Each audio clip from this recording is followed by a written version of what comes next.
Hello दोस्तों, comic story अड्डा पे आपका स्वागत है। तो आज मैं लेकर आई हूँ राज कॉमिक से। कॉमिक का नाम है पागल राजा और ये है इस कॉमिक का टाइटल।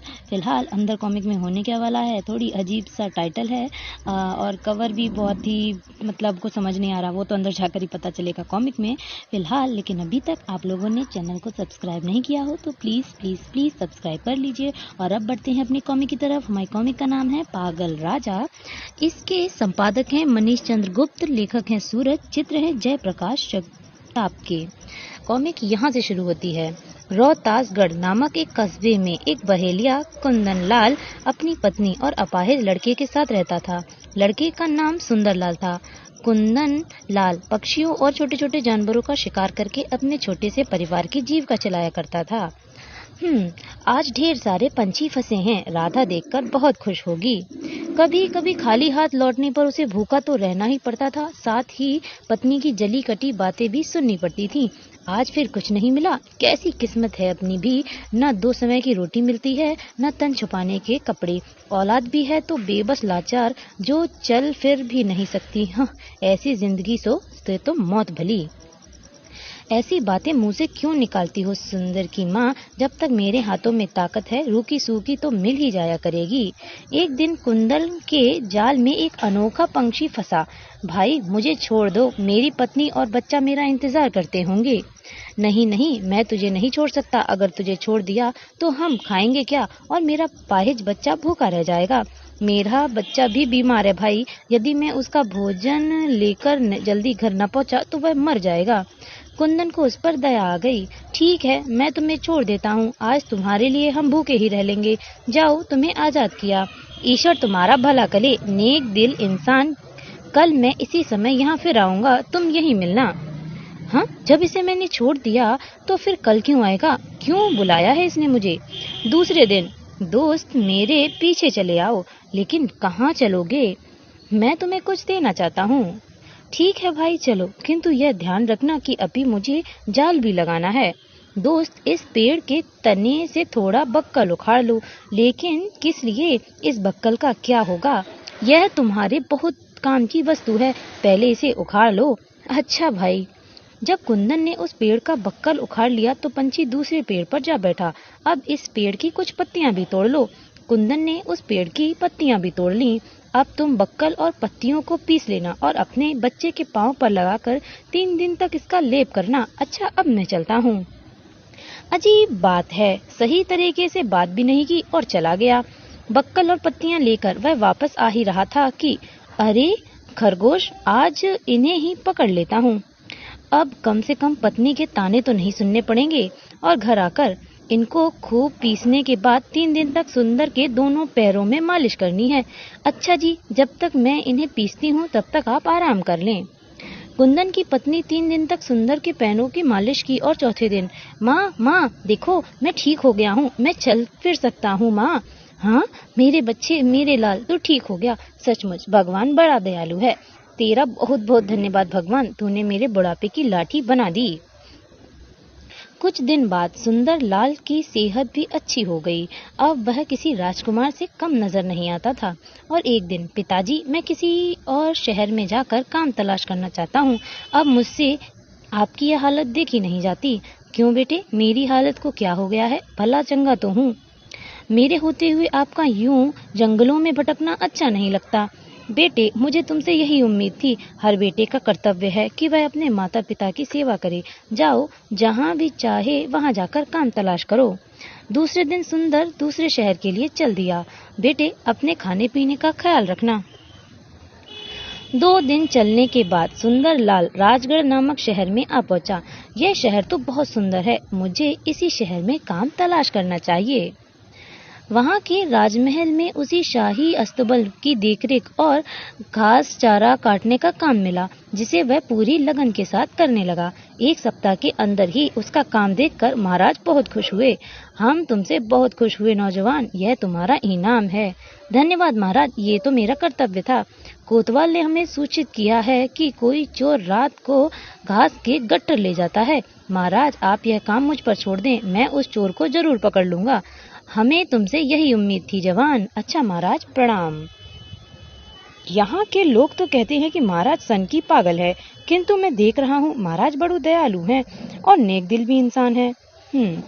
अब सुंदर दिन में सोया करता और रात को जाग कर रखवाली किया करता था। एक रात को, हे भगवान, यह कैसा विचित्र पहाड़ जैसा लंबा आदमी है। ऐसा मनुष्य ना कभी देखा ना, और यह तो घोड़े की आकृति में बदलता जा रहा है। घोड़ा आगे बढ़ा और देखते देखते 4 गट्ठर घास खा गया। अगर यह इसी तेजी से खाता रहा तो सारी घास खा जाएगा और फिर पहाड़ जैसा रूप धारण करके उड़कर चला जाएगा। हे भगवान, अब क्या होगा? यह तो अब मेरी तरफ ही आ रहा है। और जब सुंदर को कुछ न सूझा तो उसने घोड़े पर छलांग लगा दी। अब भगवान की मालिक है। उफ, कितनी सख्त खाल है इसकी। इसके बाल मजबूती से पकड़े रहूं, कहीं यह मुझे नीचे न गिरा दे। अचानक राक्षस घोड़ा सुंदर को गिराने के लिए उछल कूद मचाने लगा। जब वह सुंदर को गिराने में सफल न हो सका तो अपने असली रूप में आ गया। हा, अब मैं तुम्हें जिंदा नहीं छोड़ूंगा। अरे बाप रे, इसकी आवाज है या बादलों की गर्जन। अनजाने में राक्षस का सींग सुंदर के हाथों में आ गया। वह चिल्लाया, इसका मतलब इसकी जान इसके सींगों में है। सुंदर ने उसके सींग पर छड़ी से वार किया। रुक जाओ, अब मुझे मत मारना वरना मैं मर जाऊंगा। अब आए हो रास्ते पर। अब तक मुझे कोई छू भी नहीं पाया था, किंतु तुमने मुझे परास्त कर दिया। मुझे अब ना मारना, मैं जिंदगी भर तुम्हारा गुलाम बनकर रहूंगा। वादा करते हो मेरे साथ रहने का? हाँ मालिक, मैं हमेशा आपका गुलाम बनकर रहूंगा।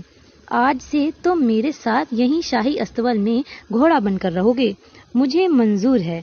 ठीक है, अब तुम फिर से घोड़े बन जाओ।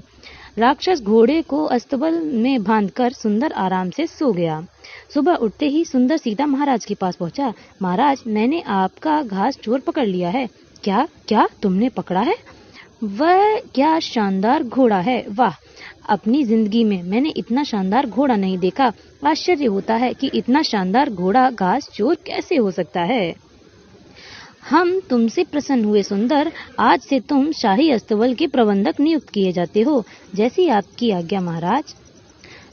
अब महाराज ने कुछ सोचा। जरा से छोकरे ने मुझसे मेरा पद छीन लिया। मैं उसे चैन से नहीं जीने दूंगा। कुछ सोचना पड़ेगा उसके लिए। अच्छा, शायद यह मंत्री है। वाह, महाराज को हमेशा से 3 वस्तुओं की कामना रही है। इन वस्तुओं की तलाश में कई लोग गए किंतु कभी वापस नहीं लौटे। क्यों ना महाराज से कहकर सुंदर लाल को यह योजना अच्छी है। वह दूसरे दिन महाराज के पास पहुंचा। महाराज, सुंदर लाल बहुत ऊंची ऊंची बातें करने लगा है। कहता है कि महाराज जिन 3 चीजों को चाहते हैं उन्हें लाना उसके लिए कोई कठिन काम नहीं है। वाह, खूब याद दिलाया तुमने। उसे तुरंत हमारे सामने पेश किया जाए, वह बखूबी यह काम निपटा सकता है। अभी भेजता हूँ महाराज। फिर सुंदर लाल के आते ही, सुंदर लाल, तुम तुरंत जाओ और मेरे लिए अपने आप बजने वाला ढोल, नाचने वाली बतख और गाने वाला मोर ले आओ। महाराज, मैंने तो ऐसी चीजों का नाम तक नहीं सुना। फिर कहाँ से और किधर से तलाश करूं? मैं कुछ नहीं सुनना चाहता।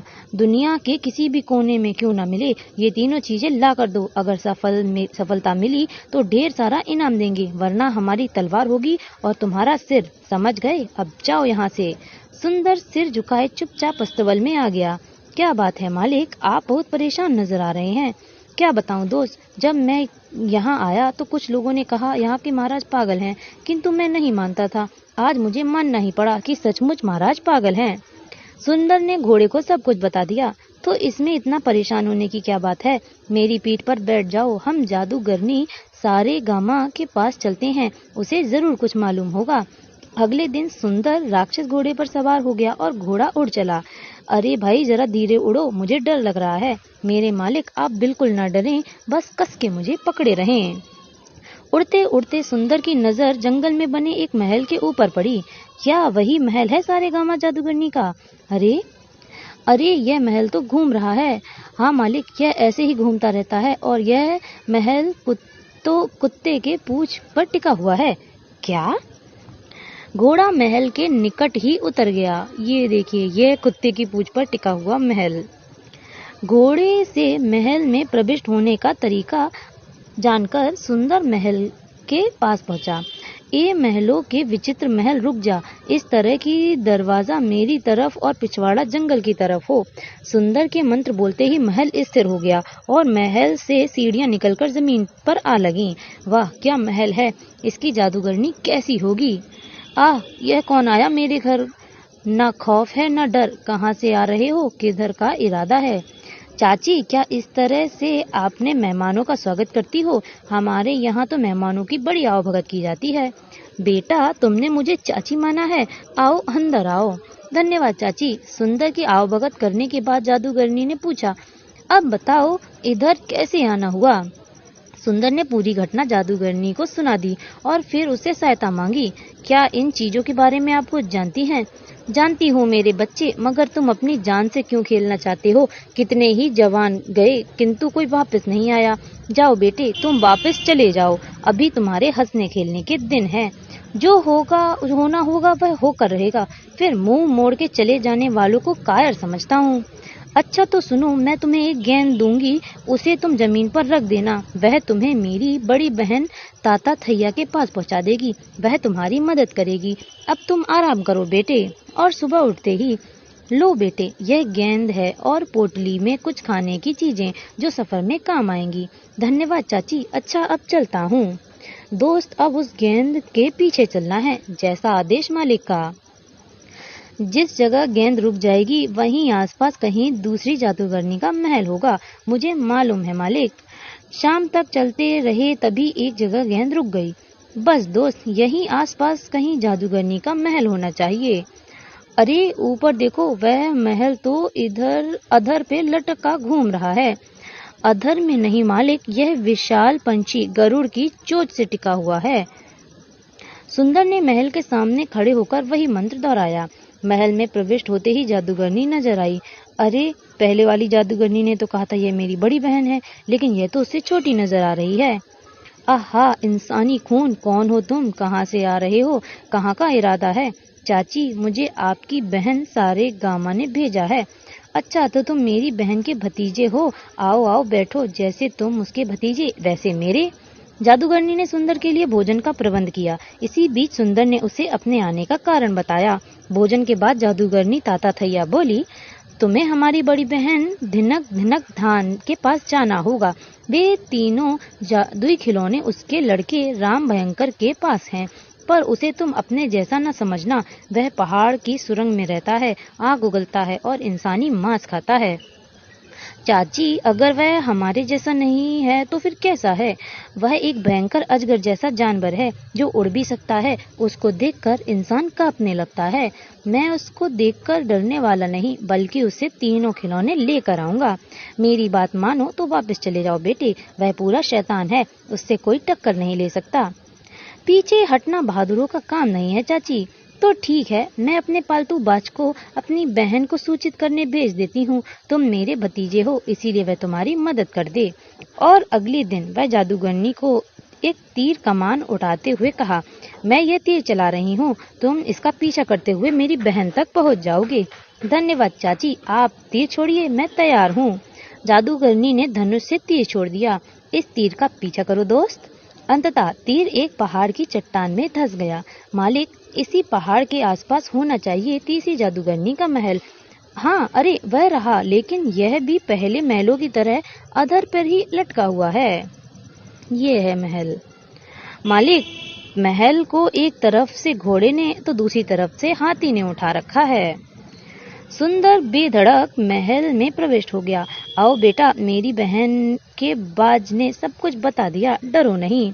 अजीब चक्कर है, ये तो पहली वाली दोनों से भी छोटी नजर आ रही है, जबकि है सबसे बड़ी। सुनो बेटे, होशियार रहना, ये समय मेरे बेटे राग भयंकर के आने का है। तुम तहखाने में छुप जाओ और जब तक मैं ना बुलाऊं बाहर ना आना। जैसी आपकी आज्ञा चाची। तभी बाहर से फुंकारने की आवाज आई। बेटे, वह आ गया, जल्दी उस दरवाजे के नीचे उतर जाओ। अभी वह तहखाने में उतरा ही था। इंसानी खून, इंसानी खून। ए माँ, कौन आया था? जल्दी बता, मेरे दांत उसकी हड्डियां चबाने के लिए तड़प रहे हैं। इंसानी मांस खाए जमाना हो गया। कहाँ है मेरा शिकार?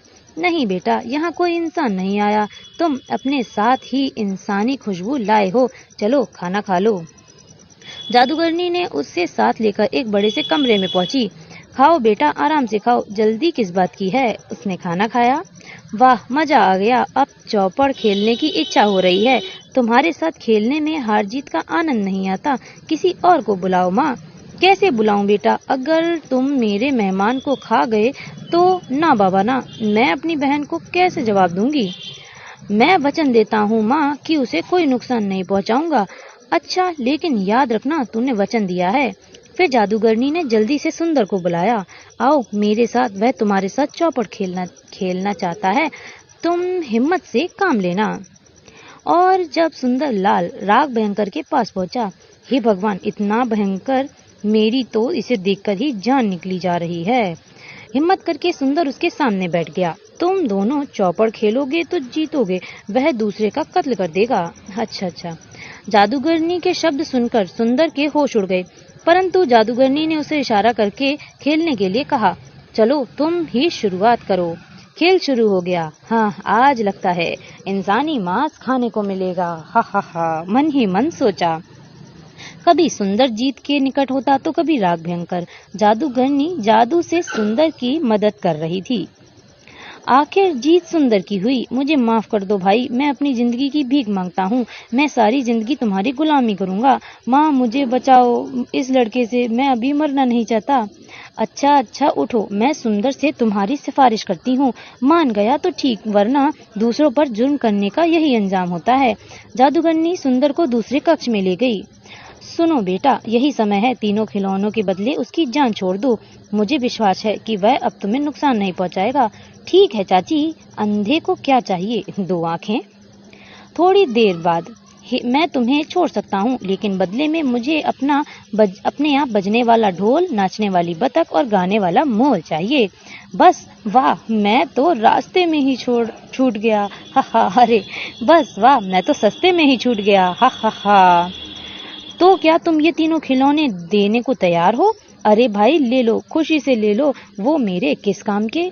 हे भगवान, तेरा बहुत बहुत धन्यवाद। कुछ ही देर में राग भयंकर तीनों जादुई खिलौने ले आया। चलो, मैं तुम्हें पल भर में राजघाट पहुंचा देता हूँ। अरे मेरे साथी घोड़ा, और मेरा साथी घोड़ा, उसे भी मेरी पीठ पर सवार कर लेना। और फिर महाराज यह तीनों तोहफे पाकर बहुत खुश होंगे। एक जंगल में राग भयंकर ने सुंदर को उतार दिया। अच्छा दोस्त, यहाँ से तुम अपने घोड़े पर बैठकर चले जाना। अच्छा दोस्त, विदा। अब वह अपने घोड़े पर सवार होकर महल की तरफ चल दिया। मालिक, आपकी इससे दोस्ती कैसे हो गई? यह तो बड़ा खतरनाक है। फिर कभी आराम से बताऊंगा। सुंदर सीधा राजा के पास पहुंचा। वाह, आज मेरी वर्षों की अभिलाषा पूरी हो गई, अब जिंदगी का आनंद आएगा। साथियों, जो काम बड़े बड़े बहादुर न कर सके, वो इस लड़के ने कर दिखाया। आज से ये हमारी विशेष सलाहकार है। महाराज की बात सुनकर वहाँ उपस्थित अन्य दरबारी खुसर-फुसर करने लगे। घोड़े का रखवाला अब हमारे बराबर बैठेगा? महाराज की बुद्धि मारी गई लगती है। यह महाराज ने क्या किया? और तभी वह ढमढम, ढोलक और वो सब कुछ बजने लगे। अरे, इनका तमाशा देखना चाहिए। कुछ ही देर बाद जादुई नाच गाने का ऐसा प्रभाव हुआ कि महाराज के साथ अन्य लोग भी नाचने लगे। कई घंटे बाद, सुंदर, भगवान के लिए इनको यहाँ से ले जाओ, वरना नाचते नाचते हम मर जाएंगे। जैसी आज्ञा महाराज। सुंदर जादुई खिलौने लेकर वहाँ से चला गया। खिलौने कुछ देर और यहाँ रहते तो मैं मर जाता, और मैं भी। हम कितने खुश नसीब हैं, ऐसे जादुई खिलौने के मालिक हैं। किसी अन्य राजा के पास ऐसे विचित्र खिलौने नहीं होंगे, और यह सब सुंदर की बदौलत है। अब सुंदर से जलने वालों की संख्या बढ़ गई थी। महाराज, यह सच है कि सुंदर बहादुर है, मगर महाराज, वह कल का छोकरा तो आसमान में उड़ने लगा है। क्या उसके पर निकल आए हैं? महाराज, वह अपने आप को 30 मार खा समझने लगा है। कल ही वह हमसे कह रहा था कि वह चाहे तो चमनगढ़ की राजकुमारी सुनैना को प्राप्त कर सकता है।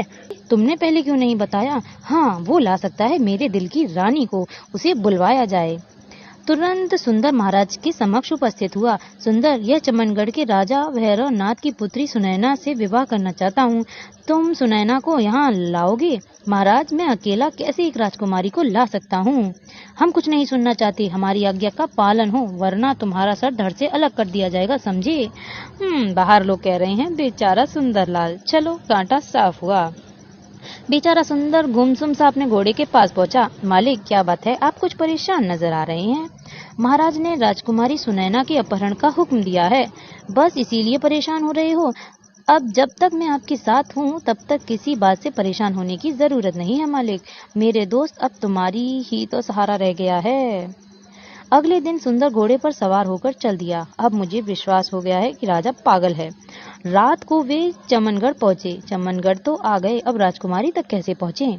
फिर वे एक सुंदर से उद्यान में उतर गए। मालिक, अब तो विश्राम करते हैं, सुबह कोई रास्ता खोजेंगे। ठीक है, सुबह देखते हैं। और सुबह?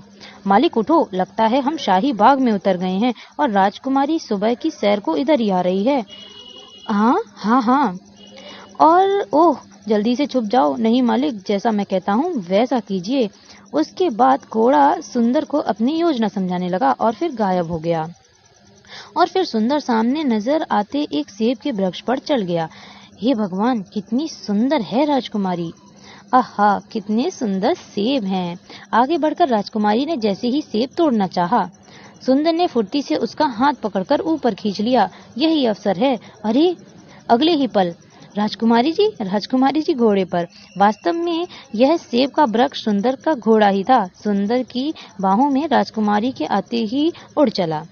राजकुमारी जी, संभल कर बैठिएगा। कौन है आप और मुझे कहाँ लिए जा रहे हैं? मेरा नाम सुंदर है। मैं राजा उलटफेर सिंह का सलाहकार हूँ और आपको उन्हीं के पास ले जा रहा हूँ। उस बुड्ढे ने हमारे राज्य पर 3 बार चढ़ाई की है। हजारों बेगुनाहों की हत्या की है उसने। हरगिज शादी नहीं करूंगी। आपके विचार सुनकर खुशी हुई राजकुमारी जी। सुंदर दिल ही दिल राजकुमारी को चाहने लगा था। मैं राजकुमारी को राजा के शिकंजे से निकालने की कोशिश करूंगा। कितनी खूबसूरत हैं, बिल्कुल मेरे सपनों के राजकुमार। काश ये मेरे होते।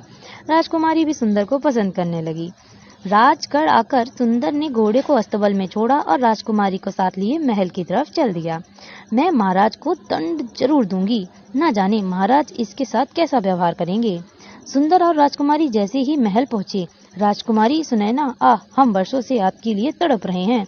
महाराज, अब तो मैं आ ही गई हूँ, फिर इतनी उत्सुकता क्यों? थोड़ा आराम कर लूं, फिर आराम से बात करेंगे। महाराज ने सेविकाओं को बुलाकर आदेश दिया, राजकुमारी के लिए कक्ष तैयार किया जाए। जो आज्ञा महाराज। चलिए राजकुमारी जी।